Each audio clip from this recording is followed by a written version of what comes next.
malware trends that we're seeing. So I know there's lots of regular joiners in the attendees list here, but for those that haven't seen this before, this is sort of how we track our malware threats. We combine intelligence from open source, so that could be things like Yara scanning on VirusTotal, public detonations in Sandbox, and we compare that information with the information that we're collecting from the responder side of the house, the MDR side of the house, and our IR investigations, and some of our own bespoke scanning that we do to go and find these things out there in the wild, just to make sure that we're sort of in keeping with what the rest of the industry is seeing. And I think we're pretty much bang on with what a lot of other organizations are reporting here. I'll start from the bottom though, because that's a new one from us. FULLMETAL.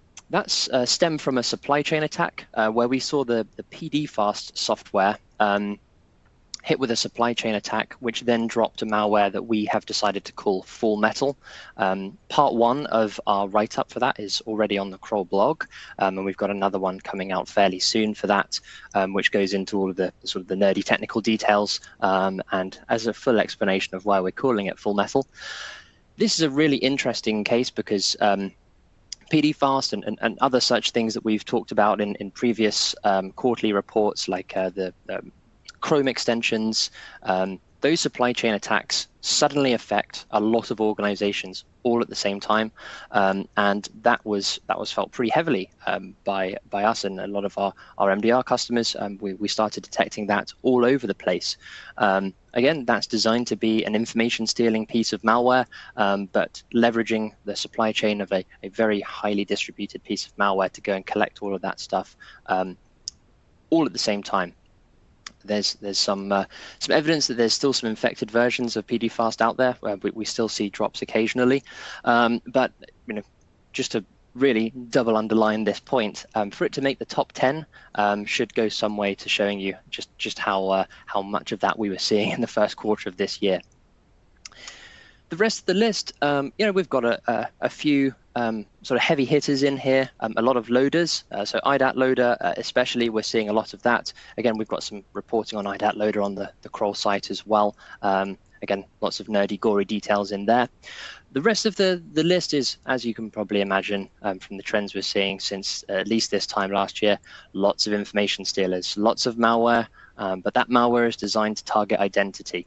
I think that's a really important point. The attackers can do an awful lot with some identity credentials, cookies, tokens that they're taking from these information stealer infections.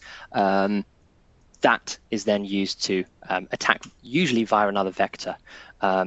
We're seeing far less of the sort of land and expand methodology where threat actors will land some malware and then there's some other custom malware to go and sort of spread into the rest of the organization. We're seeing a lot more, I think in the industry, they're calling it malwareless attacks, where it's mostly living off the land binaries and deployment of information stealers. Luma Stealer, that still chops the charts. We've started to more closely track the clear fake as a specific delivery mechanism. Again, if you wanted to go and search the Kroll blog, you'd find a lot of coverage of clear fake. Clear fake is one of the sort of the pioneers of the click fix technique. Certainly not the first to use it, but maybe the first to make it famous. We've been talking about that for the last few webinars. It's hard to ignore, though, because of the amount of cases that we see with that. But ClearFake makes an excellent use of the click fix technique, and it's still working great. It's still dropping things, and the stuff that it drops the most, as you can imagine, is information stealing malware, which is what makes up the rest of the chart.